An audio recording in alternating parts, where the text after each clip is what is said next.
आज आपण काल जो पाठ पाहिला त्यामध्ये कथा या साहित्य प्रकारातील गडी ही कथा आपण थोडीशी अभ्यासलेली आहे।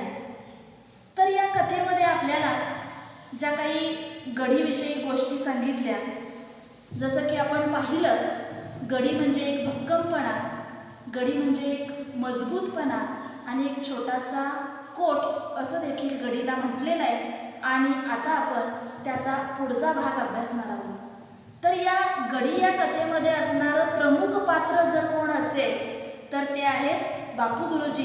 काल आपण पाहिलं की बापू गुरुजींनी आपल्या गावासाठी, गावाच्या विकासासाठी काय काय केलेलं आहे, कशा पद्धतीनं आपल्या शिक्षणाचा उपयोग गाव सुधारण्यासाठी केलेला आहे हे पाहिलं देखील। जेव्हा बापू गुरुजी शिक्षणासाठी तालुक्याला जाऊ शकत नव्हते त्यावेळी गावातील पाटलांनी त्यांच्या वडिलांना सांगितलं की तुमचा मुलगा हुशार आहे आणि त्याला तालुक्याला शाळेला पाठवा, आर्थिक खर्च मी पाहतो असं सांगितल्यानंतर जेव्हा या ठिकाणी बापू गुरुजींनी शिक्षण पूर्ण केलं, त्यांचे इतर सगळे मित्र मात्र शहरामध्ये नोकरी करून स्थायिक झाले, पण बापू गुरुजींना मात्र शिक्षण होताबरोबर ओढ लागली ती आपल्या गावाकडची।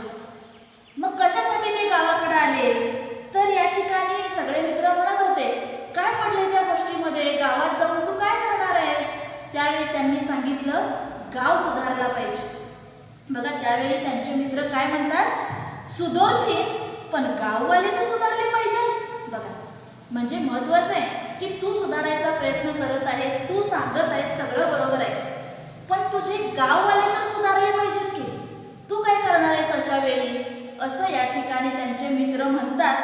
पहा यावेळी बापू गुरुजींचं उत्तर काय आहे हे पाय, आपलं कर्तव्य आपण करावं। अरे पोटासाठी तर नासूकला हाळेही पिंडाने झोंबते, मग आपणही शिकल्या सवरल्यावर तेच काय करावं काय?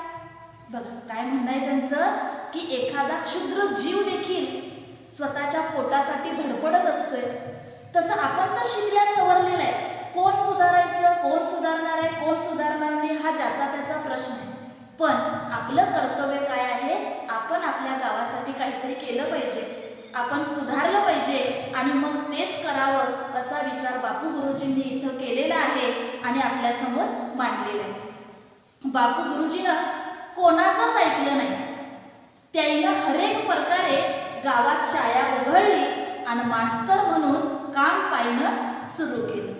बघा काय केलं, कुणाचंही ऐकलं नाही, उलट बापू गुरुजींनी काय केलं की या ठिकाणी काम पाहणं, पहा काम पाहणं म्हणजे काय, काम पाहणं सुरू केलं शाळेचं।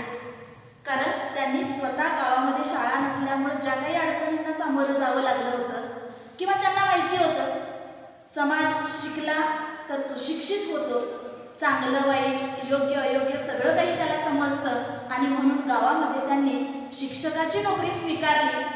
त्याबरोबरच तालुक्याला जाणाऱ्या हरेक पोराचं नाव पटावर दाखल होऊ लागलं। बघा जे काही तालुक्याला जाणारी मुलं होती ती सगळी आता गावातल्या शाळेमध्ये येऊ लागली आणि गावच्या भाग्याचं एक एक सपन गुरुजींच्या डोळ्यात फुलू लागलं। बघा त्यांनी जी काही स्वप्न पाहत होते ती एक एक त्यांच्या आता डोळ्यात फुलू लागलेलं असं म्हटलेलं आहे। तर सपन म्हणजेच काय या ठिकाणी घ्यायचं आपण प्रमाण मराठीमध्ये, स्वप्न।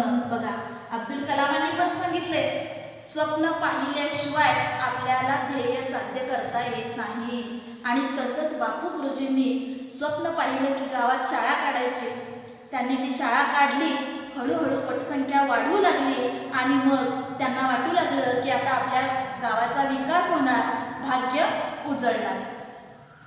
वाट नदीची त्याईले संगत होती, रोज त्याईले नदी हुरूप देत होती, या नदीनंच लहानपणी तिच्यात पोयता पोयताच त्याईले गावाच्या कळवळ्याचं वाण दिलं होतं। बघा आता आपण सुरुवातीलाच बघितलेलं आहे वाहणारी नदी म्हणजे काय आहे, प्रगतीचं प्रतीक, आणि मग या प्रगतीच्या प्रतीकाकडूनच त्यांना लहानपणी त्यांनी असं म्हटलं की मी जेव्हा लहानपणी त्या नदीमध्ये पोहायला जात होतो तेव्हा गावाबद्दलची आपुलकी, एक कळवळा मला या नदीनंच दिलेला आहे आणि आता तिच्या कराळीवरचा वड मोठा झाला होता। लहानपणी केवढा होता? डोसक्या एवढा होता. आता मात्र तो वड काय झालेला आहे? विशाल रूप धारण करतो आहे. गावाचा विकास होतो आहे, नदी प्रवाहित आहे आणि तसंच या ठिकाणी झाड देखील फुलतंय. त्याले पारंब्या फुटू पायत होत्या आणि गावातली गडी उन्हा पावसाळ्याशी झुंजत होती. वावटई ठाण मांडून उभी राहत होती. बघा काय सांगायचं या ठिकाणी कथा लेखिकेला, की सगळं काही व्यवस्थित चाललेलं आहे. एखादं वावटळ आलं तरी त्या वावटळीमध्ये ठाण मांडून उभी राहणारी ही गडी देखील होती. आपण पाहतोय मार्च एप्रिल महिन्यामध्ये काय होत असते, आपल्या शाळेच्या ग्राउंडवर जरी वावटळ आलं, तिथं असणारे कागद, कपटे, पालापाचोळा सगळं काही आपल्या वाऱ्याच्या वेगानं आकाशात घेऊन जात असतं. पण इथं तसं नाही आहे. वावटळ याचा अर्थ इथं घ्यायचं की एखादी प्रतिकूल परिस्थिती आली, बरे वाईट प्रसंग आले, तरी देखील तिथं काय झालेलं आहे? सर्व काही व्यवस्थित आहे. म्हणजेच काय, या ठिकाणी झुंज देत सर्व काही ठीक चाललेलं आहे. आता त्यानंतर काय म्हणतात पहा बापू गुरुजी, आता देश स्वतंत्र झाला आहे. आता स्वतंत्र हा ग्रामीण शब्द आहे. याचा अर्थ काय? स्वतंत्र झालेला आहे. जेव्हा देशाला स्वातंत्र्य मिळालं, जिकडे तिकडे आनंदच आनंद. आता आपल्याला आपला विकास करा लागते असे जो तो सांगत होता. बापू गुरुजी देशाविषयीच्या प्रेमानं भारून गेले होते. बघा काय सांगितलेलं आहे, आता आपल्या देशाचा विकास करायला पाहिजे. विकास म्हणजेच काय घ्यायचं या ठिकाणी? विकास. आता आपल्या गावाचा, देशाचा विकास कधी होणार आहे? जर आपला गाव सुधारला, गावाचा विकास झाला, तालुक्याचा, जिल्ह्याचा, राज्याचा आणि मग देशाचा. हळूहळू टप्प्याटप्प्याने सगळा हा विकास होणार आहे. आणि मग त्यासाठी आपण काय करायला पाहिजे? तर या बापू गुरुजींच्या मनामध्ये अतोनात देशप्रेम होतं, देशभक्ती होती. गावाबरोबरच देशाविषयी अतिशय या ठिकाणी प्रेम त्यांच्या मनामध्ये भरलेलं होतं आणि म्हणून देशाचा विकास करण्यासाठी सर्व काही त्यांनी प्रयत्न केले. आता काही दिवसांनी पहा की बापू गुरुजी तर गावातच होते, गावाचा विकास करण्यात मग्न होते आणि काही दिवसांनी तिथं त्यांच्या वर्गाचे जे काही वर्गमित्र होते ते सगळे गडी म्हटलेले आहे. काल आपण पाहिलं की गडी म्हणजे गडी, सगळे गडी आता मोठे साहेब झाले होते, कोणी कोणी पुढारी झाले होते. असाच त्याचा एक पुढारी वयेल गडी गावात आला होता. बघा जे काही शहरामध्ये होते प्रत्येकजण वेगवेगळ्या नोकरी, व्यवसाय, धंदा करत होते आणि मग काही लोक पुढारी पण झालेले होते, राजकारणामध्ये त्यांनी प्रवेश केलेला होता. असाच एक त्यांचा मित्र पुढारी वयेल गडी गावात आला होता. बघा हा जो गडी आहे म्हणजेच कोण? त्यांचा एखादा वर्गमित्र म्हणूया आपण. एक वर्गमित्र जो राजकारणामध्ये प्रवेश केलेला आहे तो गावात आला होता. तो गुरुजीने विलेक्षणात उभा राहायचा आग्रह करत होता. बघा या ठिकाणी विलेक्षण म्हणजे काय? आपल्या प्रमाण मराठीमध्ये इलेक्शन. तो इलेक्शनमध्ये उभा राहण्याचा आग्रह म्हटलेला आहे. म्हणजेच काय? आग्रह करत होता. पण गुरुजी ऐकत नव्हते. बघा या ठिकाणी का बरं त्यांचा मित्र त्यांना आग्रह करत असेल इलेक्शनात उभं राहण्याचा? विचार साधा सोपा सरळ आहे. काय की बापू गुरुजींनी त्या गावाच्या विकासासाठी खूप काही कार्य केलेलं आहे आणि मग त्या गावच्या लोकांचा विश्वास या बापू गुरुजींच्या वरती आहे आणि बापू गुरुजी त्या विश्वासाखातर जर तिथं उभं राहिले इलेक्शनामध्ये तर नक्कीच निवडून येतील असा अंदाज त्यांच्या मित्राचा असल्यामुळं या ठिकाणी बापू गुरुजींना ते आग्रह करत असतात की तुम्ही निवडणुकीला उभं राहा. पण बापू गुरुजी काही ऐकत नाही. का ऐकत नाही ते पुढं त्यांनी सांगितलेलं आहे. कुठलीही गोष्ट करत असताना किती विचारपूर्वक केली पाहिजे हे आपल्याला या ठिकाणी सांगितलेलं आहे. पहा ते म्हणत अरे माणसानं पहिले पाणी पावावं आणि मग पोवावं, पाखरानं पहिले पग पारकावं आणि मग उडावं. बघा दोन उदाहरणं आपल्या समोर दिलेली आहेत. पहिलं काय म्हटलं? पाणी पावावं आणि मग पोवावं. बघा परिस्थितीचा विचार माणसानं केला पाहिजे. लगेच मला खूप काही वाटतंय पण त्या खूप काही वाटण्याचा इथं उपयोग नाही आहे. म्हणून माणसानं काय केलं पाहिजे? परिस्थितीचा विचार करून आपण त्यातून बाहेर पडू शकतोय का किंवा ते करण्यासाठी आपण योग्य आहोत का, त्यासाठी असंही उदाहरण आपण घेऊ शकतोय. एखादा पट्टीचा पोहणारा देखील असला आणि त्यानं महापुराच्या पाण्याचा अंदाज न घेता मला खूप चांगलं पोहता येते म्हणून त्या पाण्यामध्ये उडी टाकला, काही वेळेला त्यालाही त्या ठिकाणी नामुष्किली होऊ शकते, पोहता येत नाही कारण त्याच्यामध्ये अंदाज नसतो. तसंच काहीसं या ठिकाणी ते म्हणतात की पाणी पावावं आणि मग पोवावं, आपली क्षमता आपण ओळखायला पाहिजे, तरच आपण पुढचं कार्य करू शकतो. आणि दुसरं म्हणजे या ठिकाणी मग पाखरानं पहिले पख पारकावं आणि मगच उडावं. आता पक्षी आकाशामध्ये विहार करत असतात, उंच उंच गगन भरारी घेत असतात, पण त्यांना माहिती असतं की माझ्या पंखांमध्ये इतकं बळ आहे की मी उडू शकतो, एवढी उंच आकाशामध्ये भरारी घेऊ शकतो. असं असेल तरच तो या ठिकाणी आकाशामध्ये भरारी घेऊ शकतो. पंखात बळ नसेल, त्याच्याजवळ आत्मविश्वास नसेल तर तो काहीही करू शकत नाही. मग यातनं गुरुजींना सांगायचं काय आहे की मला याच्यामध्ये एक तर पहिलं म्हणजे त्याच्यामध्ये त्यांना रस नाही आहे, आणि दुसरं म्हणजे मला वाटत नाही की निवडणुकीत राहावं, म्हणून ते म्हणतात की उगा मोठेपणाची हाव काय कामाची. बघा, उगाच कशाला मोठेपणा मिळवण्यासाठी इलेक्शनात उभं राहा, पुढारीपणा करा, आणि मग मला तो मोठेपणा नको आहे. आणि मग त्यांना जे वाटत आहे ते काय म्हणतात बघा, आणि हे बी तर आपलं देशसेवाच आहे की आपण तर पक्क ठरवलंय आधी लगीन शाळेचं. बघा, त्यांनी पक्क मनाशी ठरवलेलं आहे. काय ठरवलेलं आहे? आधी लगीन शाळेचं. शाळेचं म्हणजेच काय? शाळेचं. आता या ठिकाणी अर्थ काय घ्यायचा बघा बरं आपण. आधी लगीन शाळेचं म्हणजे मी नुसतं शाळा काढून चालणार नाहीये, तर त्या शाळेचा विकास झाला पाहिजे, त्या शाळेची प्रगती झाली पाहिजे. आधी माझ्या जीवनातलं प्रथम कर्तव्य जर काय असेल तर मी या शाळेचा विकास, शाळा सुधारण्याकडे लक्ष देणार आहे. आणि म्हणून ते म्हणतात फक्त निवडणुकीमध्ये उभं राहून एखादं पद मिळवूनच देशाची सेवा करता येते हे असं नाहीये.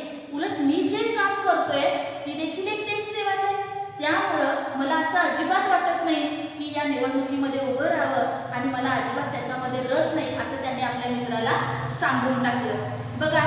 आणि मग त्यांनी आपलं सगळं लक्ष केंद्रित केलं. आपण यापूर्वी सुद्धा एक वाक्य ऐकलेलं आहे बघा. काय म्हटलं त्यांनी? उभा जलम या गावाच्यासाठी त्यांनी घालवलेलं आहे, गावाच्या विकासासाठी घालवलेलं आहे. मग या ठिकाणी पहिलं कर्तव्य त्यांनी जर काय ओळखलं असेल, समजलं असेल तर काय आहे? शाळेचा विकास. आणि खरंच जीव वतून ते शाळेचा विकास करीत होते बघा.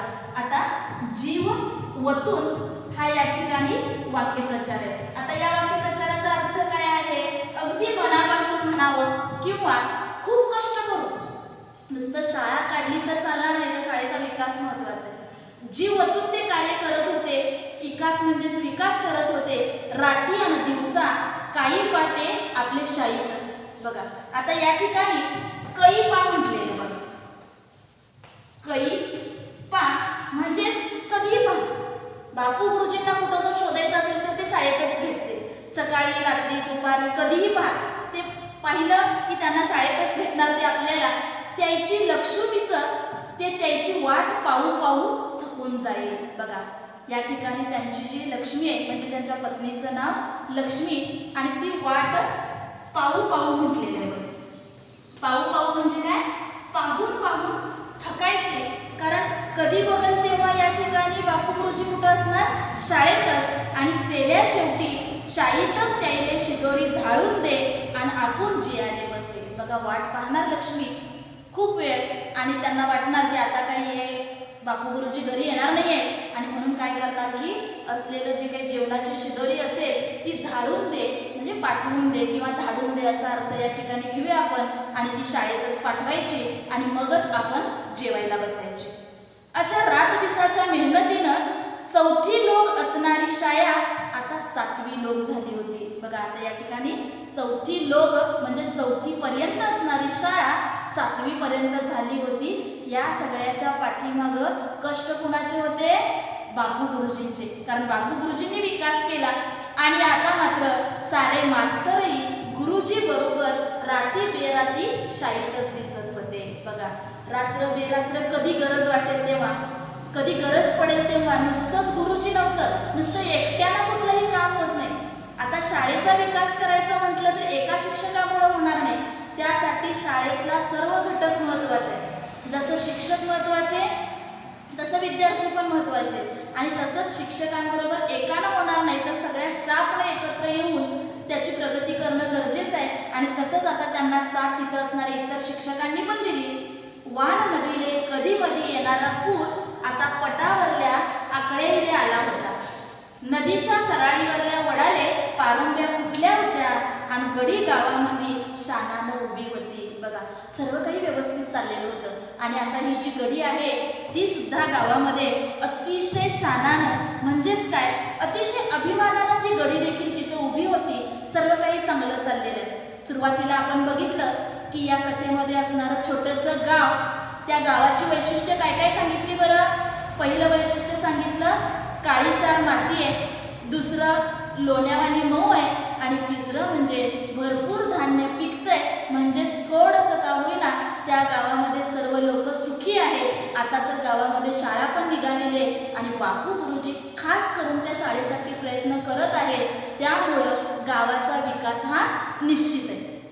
आता बघा, शाळेच्या विकासामध्ये भर घालण्यासाठी, विद्यार्थ्यांचा सर्वांगीण विकास घडवण्यासाठी अनेक उपक्रमांची सुरुवात या बापू गुरुजींनी शाळेत केली. त्याबरोबरच गुरुजींनी शाळेत तालीमखाना सुरू केला होता. त्या जमान्यात त्याच गावात इथलं लहान असूनही तालीमखाना होता. तशी त्या गावच्या शाळेतल्या पोट्याईची सर इलाक्यातल्या कोणत्याच शाळेला येत नव्हती. बघा, तालीमखाना व्यायामशाळा त्यांनी सुरू केलेली होती. विद्यार्थ्यांचा सर्वांगीण विकास होण्यासाठी सर्व गोष्टी काटेकोरपणे ते पाहत होते आणि त्यांचं म्हणणं असं आहे बघा, त्या शाळेतले विद्यार्थी इतके सर्वगुण संपन्न होते की इलाका म्हणजे काय, आजूबाजूचा परिसर, त्या आजूबाजूच्या परिसरातल्या कुठल्याही शाळेतल्या विद्यार्थ्यांची तुलना या शाळेशी होऊ शकत नव्हती. इतका हा विद्यार्थी चांगला हे घडवत होते आणि म्हणून त्यांना त्याचा अभिमान पण होता.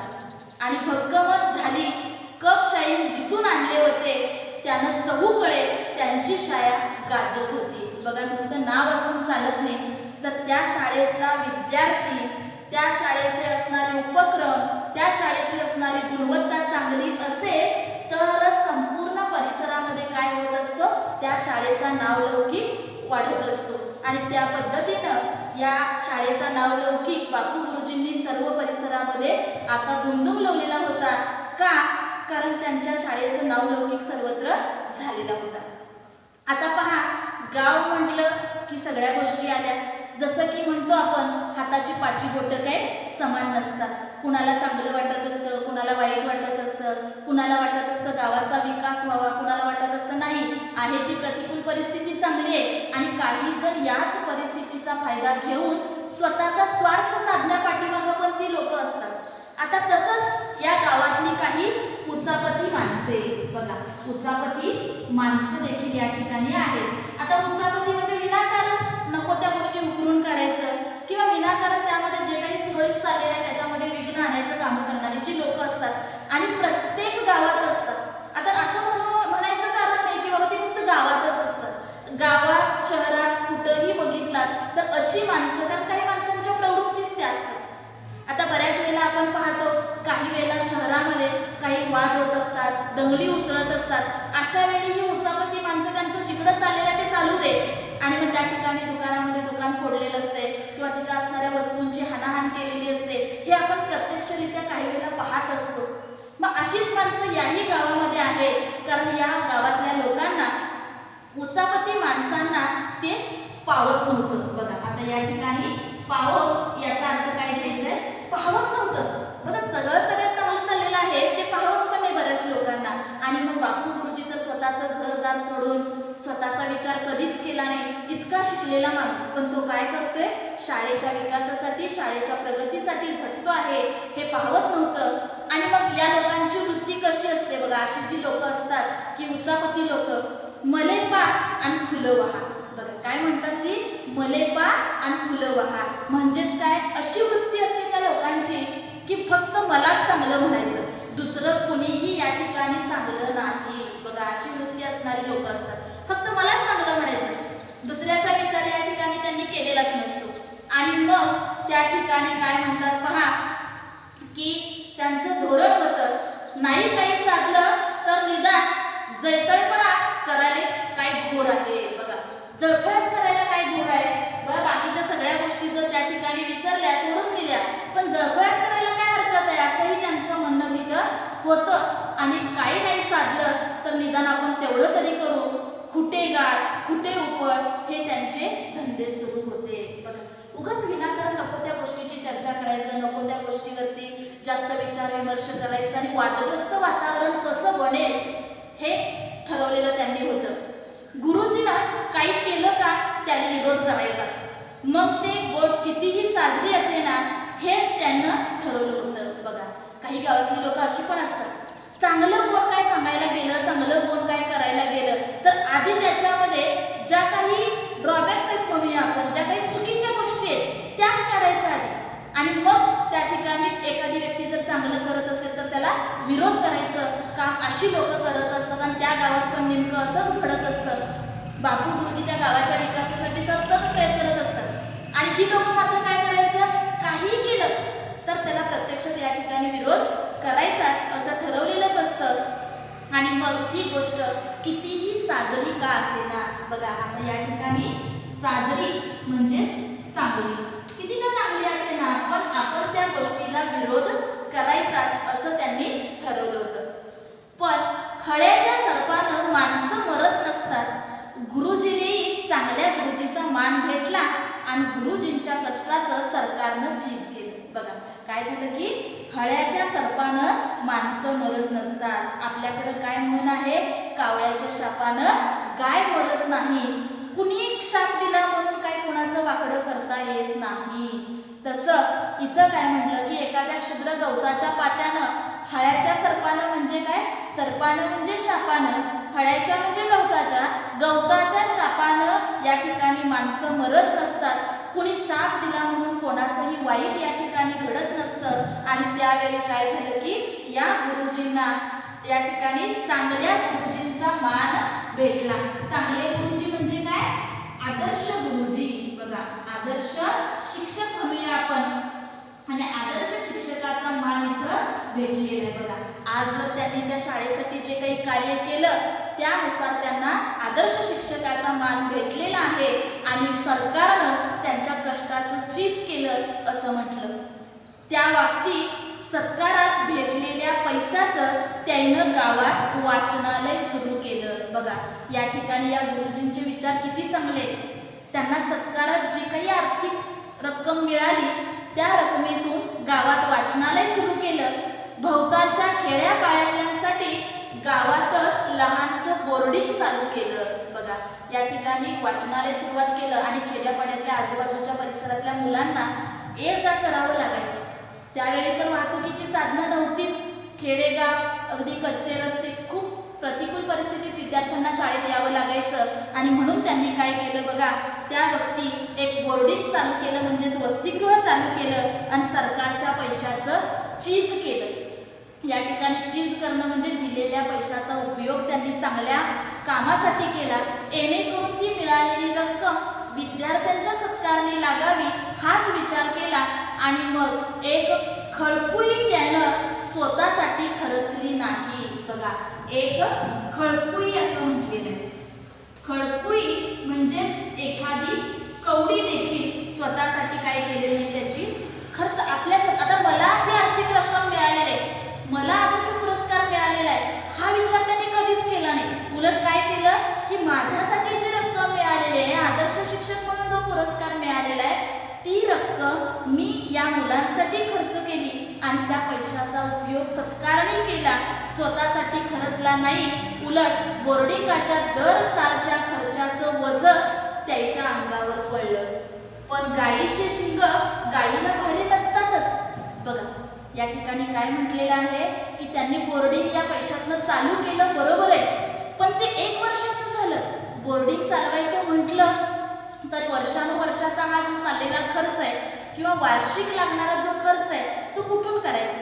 उलट त्या सगळ्या खर्चाचं ओझं कुणावरती पडलं, या बापू गुरुजींच्यावरतीच पडलं. म्हणून त्यासाठी त्यांनी इथं काय म्हटलेलं आहे बघा, गायीची शिंग गायीला भारी नसतातच.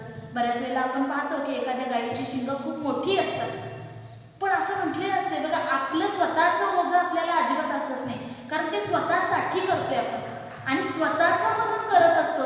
अशा वेळी इथं म्हणून ती म्हण वापरली की गायीची शिंग गायीले भारी नसतातच. आणि म्हणून त्यांनी ते अंगावरती ओझं जरी पडलं असलं तरी देखील ते सहन करत फक्त आणि फक्त मुलांनी शिकावं हा विचार डोळ्यासमोर ठेवून त्यांनी कार्याला सुरुवात केली. बोर्डिंगाच्या आठवणीबरोबरच गुरुजीले आठवला संपत्या. साऱ्या लेकराईवर मायेची वाक्य घालतात ते लेकरू जसं त्याचंच झालं होतं असाच हा संपत्या बिना बापाचं लेकरू, पण आता त्याले बाप भेटला होता. त्या दिवशी तो राहू राहू गुरुजीले म्हणत होता. बघा या ठिकाणी या बोर्डिंगाच्या आठवणीबरोबरच गुरुजीले आठवला संपत्या. बघा ज्या बोर्डिंगची आठवण त्यांना आली, कारण हे सगळं त्यांना कधी आठवायला लागलेलं आहे, ज्यावेळी गावाला आदर्श गाव म्हणून पुरस्कार मिळालेला आहे, साजरं गाव म्हणून, आणि त्यावेळी त्याच कार्यक्रमामध्ये गुरुजींचा पण सत्कार करणार आहे आणि ते त्यांच्या पलंगावरती बसलेले आहेत. तेव्हा पाठीमागच्या त्यांनी केलेल्या सगळ्या गोष्टी त्यांना आठवू लागलेल्या आहेत आणि त्यांनी बोर्डिंग सुरू केलं. बोर्डिंगचा खर्च देखील त्यांच्या अंगावरती पडला आणि बोर्डिंगच्या सगळ्या गोष्टी हळूहळू त्यांना आठवू लागल्या.